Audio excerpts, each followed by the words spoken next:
família.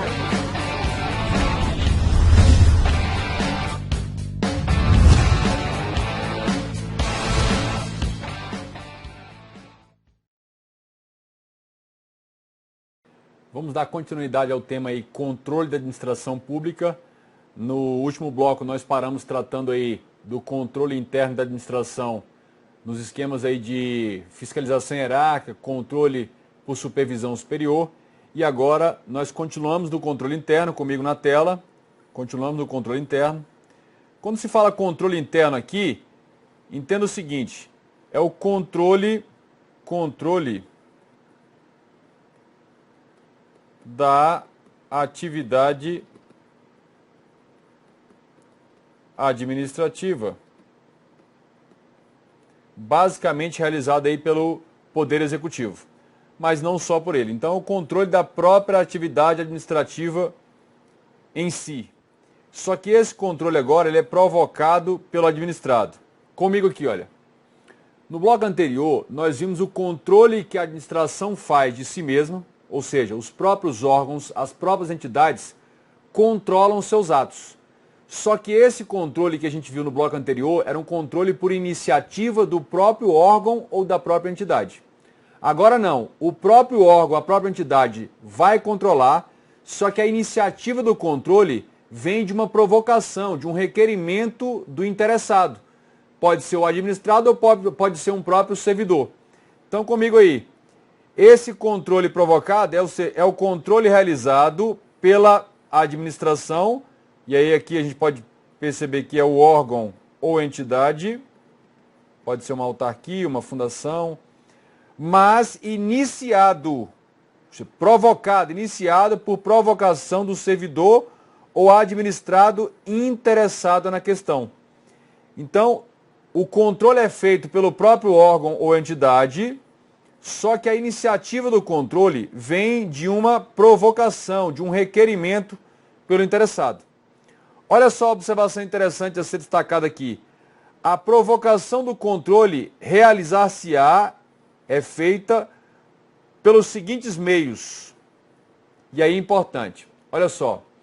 Existem meios administrativos para que o interessado em controlar um determinado ato, ilegalidade do poder público, existem meios em que ele pode requerer ou provocar esse controle. E aí é importante você saber aí para a sua prova quais são esses meios. Comigo na tela, o primeiro é o direito de petição. Você já vai ler, ficou obrigado a ler o artigo 5º, inciso 35 da CF. Então, um dos direitos fundamentais, uma das garantias fundamentais é o direito de petição. Que direito é esse? É um direito fundamental, já disse, a todos, não tem esse acento grave aqui, vamos crucificar aí o estagiário, a todos assegurado, independentemente, aqui é importante, olha, independentemente do pagamento de taxa, de requerer o controle da administração sobre atos ilegais ou abusivos. Então, uma característica importante aí do direito de petição é a gratuidade. Princípio implícito aí da gratuidade. Independentemente do pagamento de taxa, qualquer um pode requerer contra uma ilegalidade ou um abuso aí do poder público.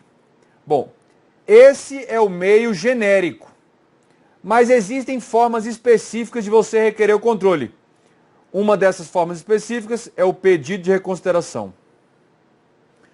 O pedido de reconsideração é o meio administrativo adequado para se requerer o controle, olha só, a mesma autoridade ou órgão que proferiu o ato ou decisão, requerer que ela reexamine o controle.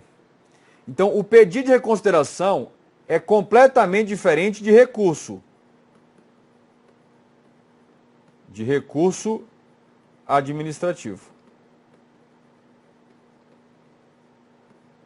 Comigo aqui. O pedido de reconsideração é quando o interessado se dirige ao próprio órgão ou à própria autoridade que praticou o ato e requer que seja reconsiderada, que reveja o que foi feito, porque entende que há uma ilegalidade, um abuso, então ele pede uma revisão, uma reconsideração do que foi feito. A própria autoridade, o próprio órgão que praticou o ato é que vai rever, diferentemente do recurso. Olha o que acontece no recurso, comigo na tela. Recurso administrativo. Recurso administrativo. O recurso administrativo é o meio administrativo adequado para se requerer a um órgão ou a uma autoridade hierarquicamente superior o reexame, o rejulgamento e controle de um ato ou decisão proferido por um subordinado. Então, é mais ou menos assim, imagine que aqui está um órgão qualquer, você tem a autoridade 2 aqui em cima e a autoridade 1 aqui embaixo. Aí suponhamos que essa autoridade 1, ela tenha praticado um determinado ato ou decisão.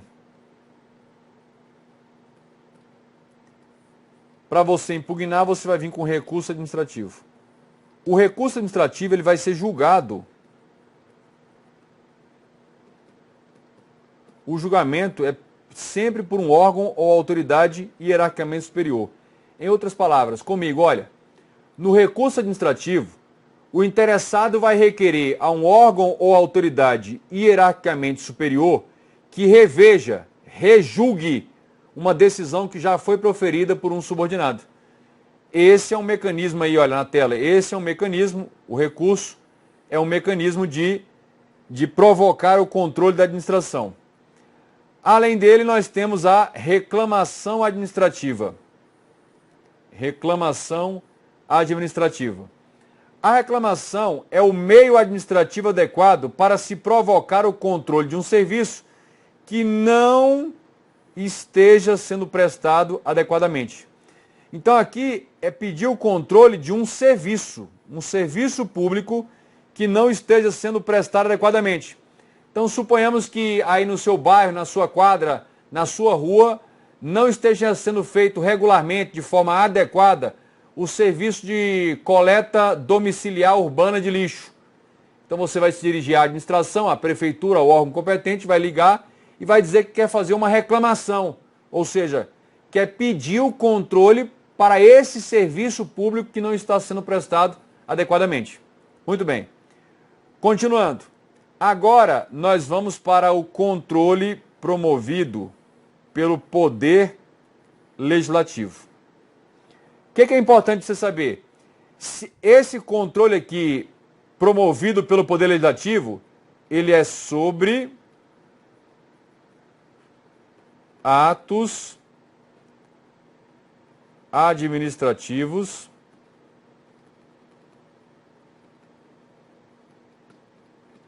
do Poder Executivo,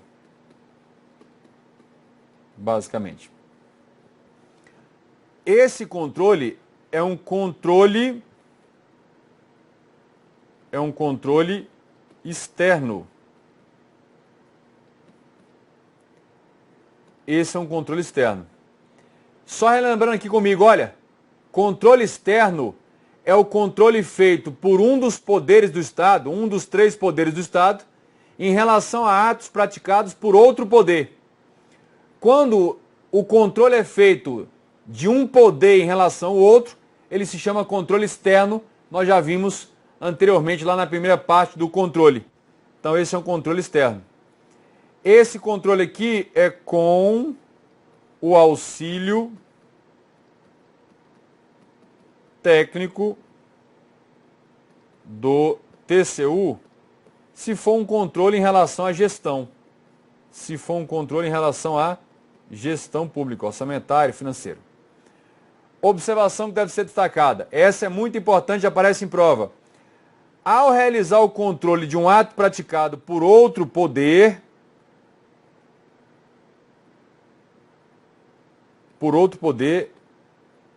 o legislativo, em nenhuma hipótese poderá anular, revogar ou convalidar outro ato. Comigo aqui, olha. Quando o Congresso Nacional, por exemplo, vai controlar um ato, um contrato ou uma gestão pública feita pelo Poder Executivo, o Congresso não pode ele mesmo anular esse ato. Não pode ele mesmo revogar. Não pode ele mesmo convalidar, corrigir esse defeito. O que ele pode fazer? Anota aí na sua, veja aí na tela. Apenas sustar os efeitos. Ele apenas pode sustar os efeitos.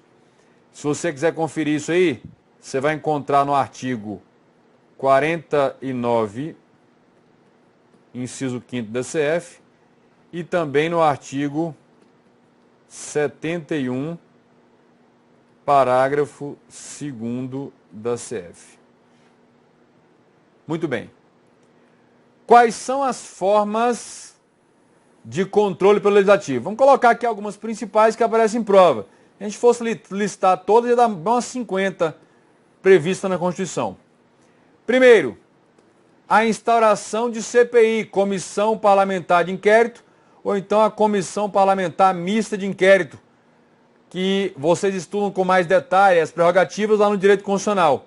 Aprofundamento isso aqui, olha, lá no direito constitucional você vai aprofundar isso aí. Um outro mecanismo de controle, convocação de autoridades, normalmente autoridades ligadas à Presidência da República, para prestar informações e esclarecimentos acerca de questões de sua competência. Volta e meia a gente vê aí pela televisão convocação de ministros, autoridades ligadas à Presidência da República para prestar esclarecimentos. E essa convocação pode ser feita pelo Senado, pela Câmara ou por qualquer uma de suas comissões. Senado, Câmara, qualquer uma de suas comissões. Pelo Poder Legislativo. Continuando aí. Terceira forma, requisição de documentos e informações a órgão e autoridades. Essa é uma forma também de o Legislativo realizar o controle do Executivo. Quarto, apreciação ou tomada das contas do Presidente da República anualmente. Olha só, se o Presidente da República voluntariamente não prestar as contas anualmente de sua gestão, o Congresso Nacional pode ele mesmo tomar essas contas, ele ir atrás desse controle, se o presidente não o fizer no prazo de 60 dias contados do início de cada sessão legislativa, que é sempre lá no dia 2 de fevereiro. Então, atenção a isso aí. Continuando. Uma outra forma de controle pelo Legislativo, a autorização prévia para realizações de operações de crédito externo. Vou dar uma olhada lá depois no artigo 52 da CF. Além disso, a apreciação das medidas provisórias editadas pelo chefe do Poder Executivo. E aí você pode dar uma lida lá completa no artigo 62 da CF, especialmente parágrafo 3º e 4º do 62. Então, o Presidente da República edita medidas provisórias com força de lei e essas medidas provisórias deverão ser remetidas ao Congresso para serem apreciadas. E aí, se forem aprovadas, serão convertidas em lei ou então serão rejeitadas. Mais uma forma de controle. Sustação dos efeitos de contratos administrativos julgados ilegais ou irregulares pelo Tribunal de Contas. Isso aí você vai encontrar lá no artigo 71, parágrafo 2º da Constituição Federal. Que é mais ou menos assim, comigo aqui, olha. O TCU faz uma auditoria, uma fiscalização externa e verifica uma irregularidade, julga pela ilegalidade ou irregularidade de um contrato. O próprio TCU não vai poder sustar os efeitos desse contrato, nem anular diretamente. Ele vai solicitar ao Congresso que suste os efeitos desse contrato. Se o Congresso não se manifestar a respeito no prazo de 90 dias, o próprio TCU pode deliberar e votar, aprovar pela sustação do contrato. Mas o TCU não susta diretamente, ele vai ter que primeiro solicitar ao Congresso. Se o Congresso não falar nada num prazo de 90 dias, é que o TCU pode novamente deliberar lá pelo seu plenário e sustar os efeitos. Mas essa sustação normalmente é feita pelo Poder Legislativo. Continuando, a autorização prévia para a decretação de estado de sítio. Isso a gente encontra no artigo 137 da Constituição Federal. Decretação aí do estado de sítio. É uma autorização prévia, é um controle prévio pelo Poder Legislativo. Então já sabe que o Legislativo exerce também o controle prévio. Muito bem. Agora a gente vai tratar do chamado controle externo da gestão pública pelo TCU. Que aí é a função de controle interno, controle da gestão pública lá pelo TCU. É fundamental você dar uma lida nos artigos 70 a 75 da CF.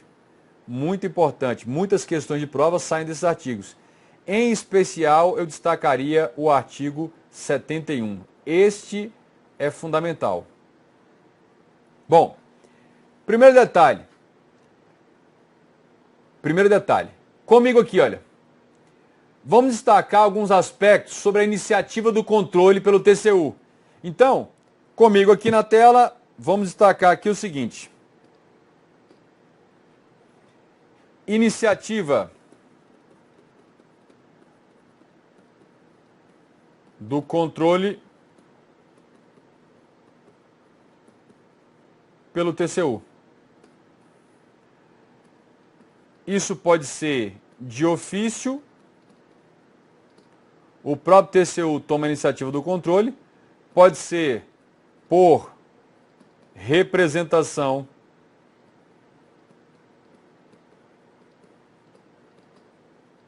de um interessado, ou pode ser por uma denúncia desde que não seja anônima. Muito bem. Então, aí estão as formas de iniciativa do controle pelo Tribunal de Contas. De ofício, por representação de algum interessado, ou pela denúncia anônima aí de qualquer pessoa, denúncia que não seja anônima por qualquer pessoa. Voltando, um aspecto relevante também. O Tribunal de Contas somente pode sustar ou suspender os efeitos de atos administrativos que julgar ilegal. Olha, importante, ele não poderá anulá-los, apenas recomendar ao órgão ou autoridade que o praticou tal providência. Então, se o TCU detecta que um determinado ato da gestão pública de um outro poder foi feito de forma irregular ou ilegal, ele, TCU, não pode anular diretamente, ele apenas recomenda que se faça. Mas até que a autoridade competente, que está vinculada, está obrigada a anular, até que ela providencie isso, o TCU, para evitar danos e lesões ao interesse coletivo, aos cofres públicos, ao erário, o TCU pode ele mesmo sustar atos. Vejam que eu estou falando de atos, não são os contratos. Agora, olha outro aspecto.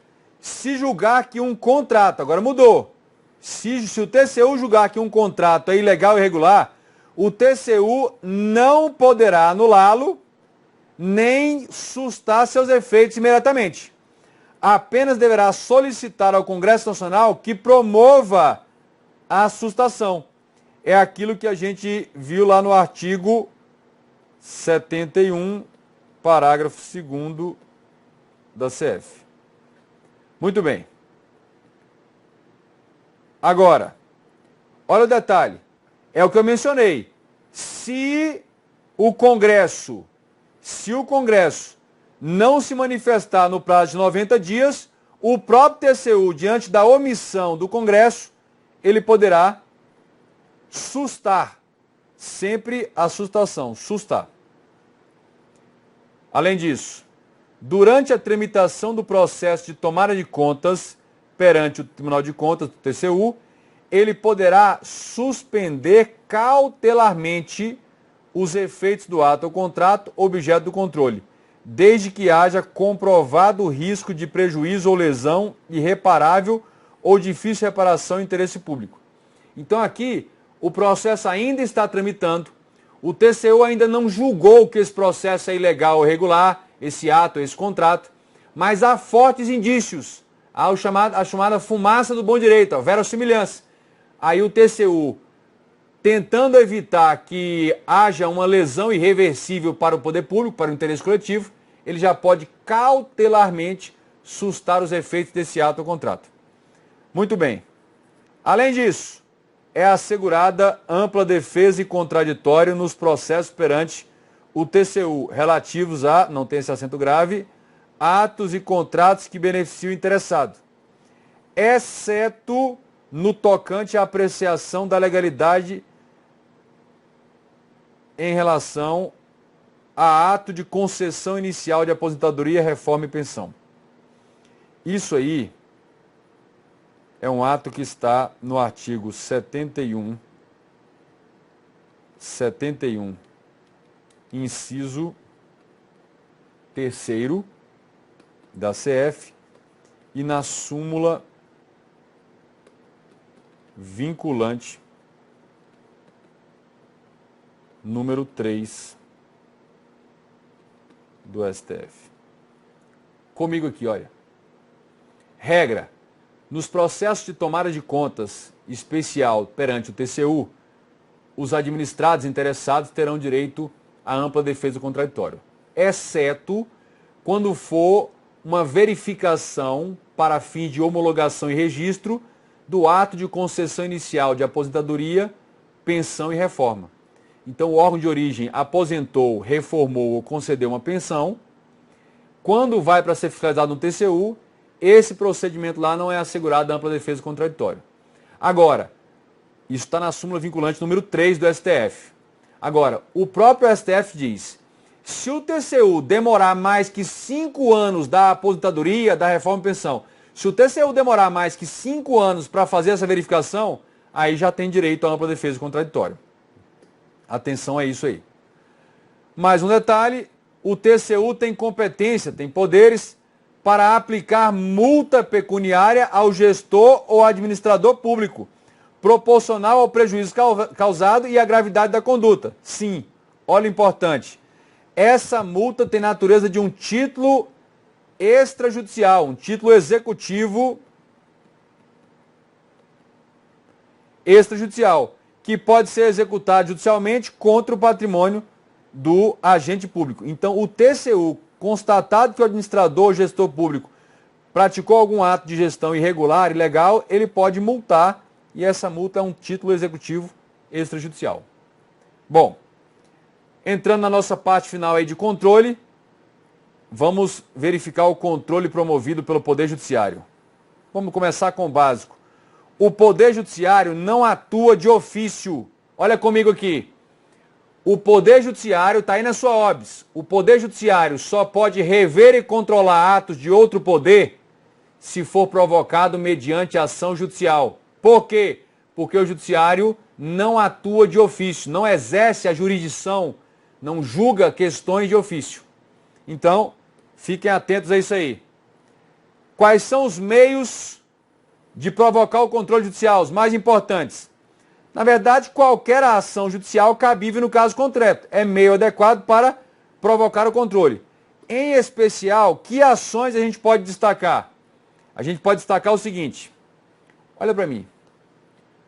Que ação constitucional é garantida a qualquer pessoa contra um ato do poder público que viola um direito de ir e vir, o direito de locomoção de alguém? O habeas corpus. O habeas corpus é próprio para violar ou para controlar a violação ao direito de locomoção. O direito de locomoção. Comigo. Que ação é cabível para controlar uma violação ao direito de acesso personalíssimo à informação ou retificação de informação personalíssima? Você já sabe, você estuda em constitucional, habeas data. Ambas são ações judiciais para isso. E quando precisar controlar violação a direito líquido e certo não amparado por habeas corpus ou habeas data, você já sabe, é a ação de mandado de segurança. Então aqui é a ação judicial, aqui é a ação judicial e aqui é a ação judicial. Agora, e para controlar uma omissão do poder público em editar norma ou ato regulamentador que esteja inviabilizando o exercício de um direito assegurado constitucionalmente, você vai ter à sua disposição a ação de mandado de injunção. E para controlar a lesão aos cofres públicos, moralidade administrativa, patrimônio histórico, cultural e meio ambiente. Vale destacar isso aqui, olha, artigo 5º, inciso 73 da CF. Você vai ter a ação popular. Essas 5 primeiras ações aí destacam-se porque são ações previstas constitucionalmente. Mas você tem a ação de improbidade, que não está prevista como ação expressamente na Constituição, mas como violação para controlar e punir aqueles que praticarem ato de improbidade. E existe a ação de anulação para invalidação judicial de um ato ilegal. Essas são ações também. São os 2 mecanismos de controle aí. Muito bem. Finalizamos aqui então o tema controle da administração. É importante você rever e ter em mente os aspectos que nós abordamos aqui, porque esse é um tema sempre cobrado aí na maioria dos concursos.